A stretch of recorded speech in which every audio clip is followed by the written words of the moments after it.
এই যে আপনাদের বাড়ি কোনটা? আমরা হ্যাঁ, আপনারা ছাড়া তো এখানে আর কেউ নাই। আছে তো, আছে, কে আছে? ওই যে ওদিকে ভূত, পেতনি, পরি, কাউয়া, কাক। আপনারা দেখেন নাই? দেখছি সো পরি।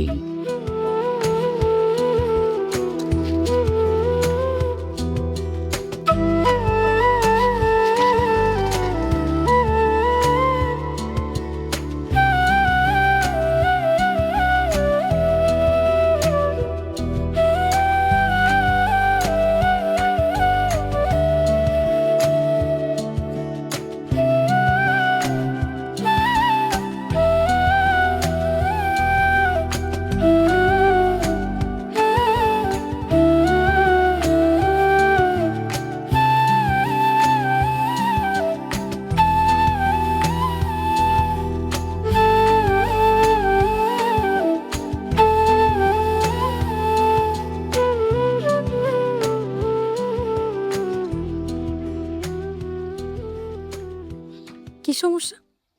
না, কোনো সমস্যা নাই তো। হঠাৎ করে মনে হয় তেল শেষ হয়ে গেছে।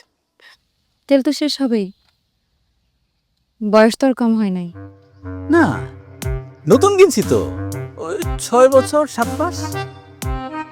আমার মনে হয় বাইকের কোনো সমস্যা নেই, সমস্যা তো আপনার মধ্যে চাচা। চাচা, ভালো মস্করা। আপনি আমাকে, তুমি আমাকে চাচা ডাকলা কেন? সময় মতো বিয়ে হলে তো এতদিনে আপনি দাদা হয়ে যেতেন।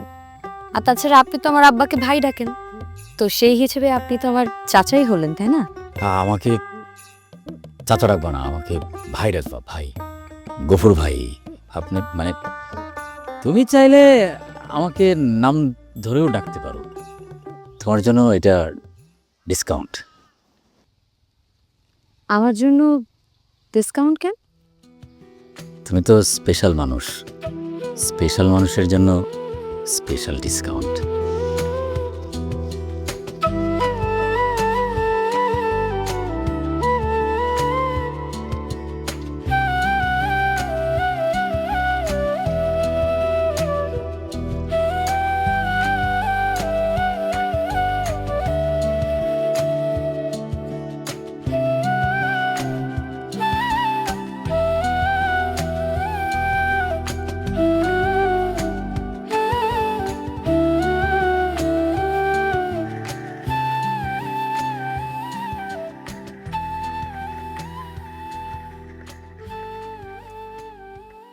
পাখি ভাই, পাখি ভাই, ও পাখি ভাই, বাইরে আসো, আমি গফুর।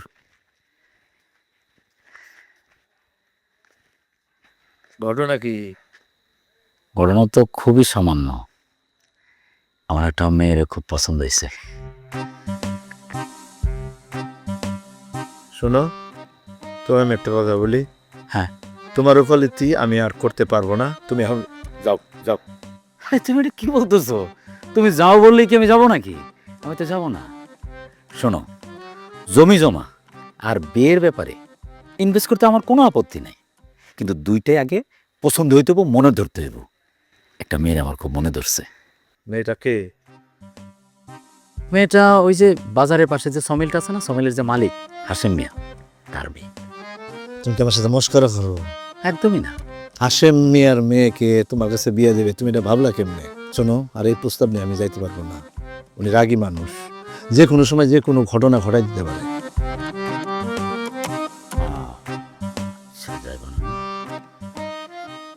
এটার বাবদ আমি 20,000 টাকা বাজেট রাখছিলাম। ঠিক আছে, তাহলে দেখি কি করা যায়। এখন সিদ্ধান্ত তোমারও। কত? 20,000 দাও।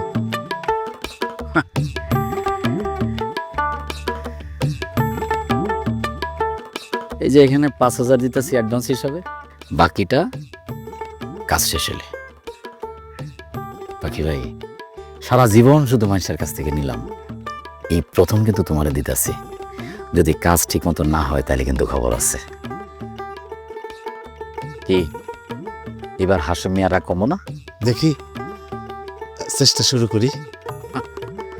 ঠিক আছে, চেষ্টা করো। গেলাম। হ্যাঁ, হাসেম মিয়া, রাগ কমাও।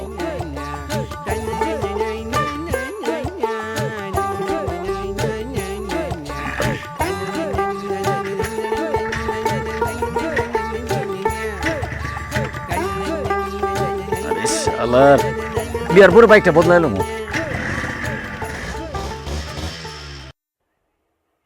মাছে কি আদার খায় না খায় না?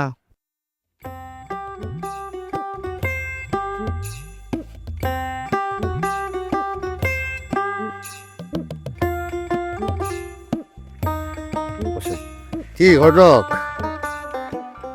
কিছু কইবা নাকি? চা নাও, চা নাও। নাও না, তুমি নাও। শোনেন,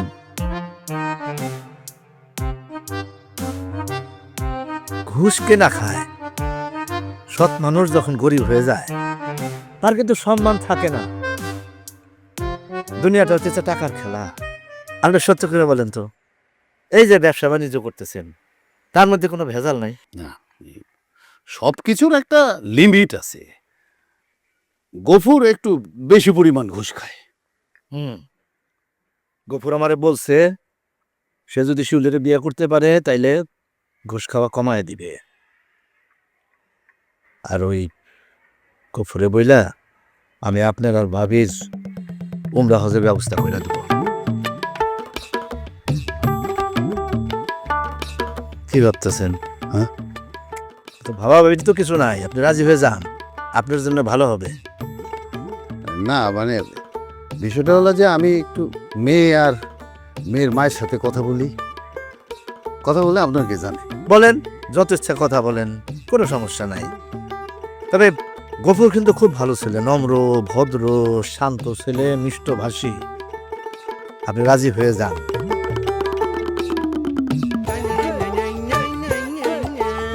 আমি যাই। জি, আমি তাহলে যাই। জি জি।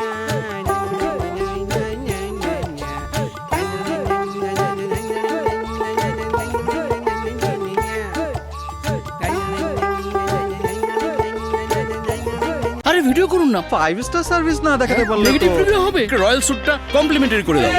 থিন অ্যান্ড ক্রাঞ্চি বিস ক্লাব ফিট বিস্কিট, যখন তখন ইটিং, যেখানে সেখানে ফিটিং।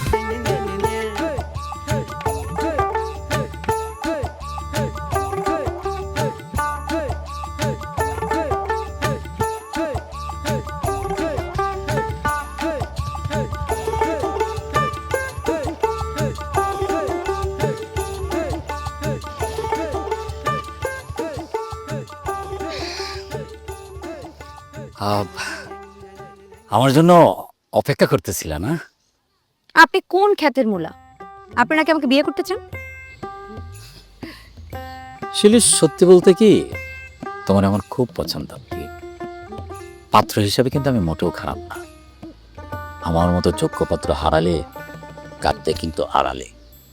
আপনার মতো বুইরা পাত্র বিয়ে করার জন্য আমি বসে আছি, তাই না? শিলি, বয়স কিন্তু আমার খুব একটা বেশি না।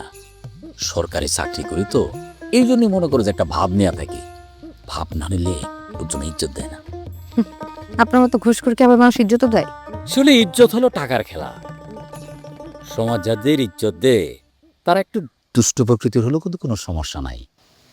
টাকায় কি না হয়, টাকায় সব হয়।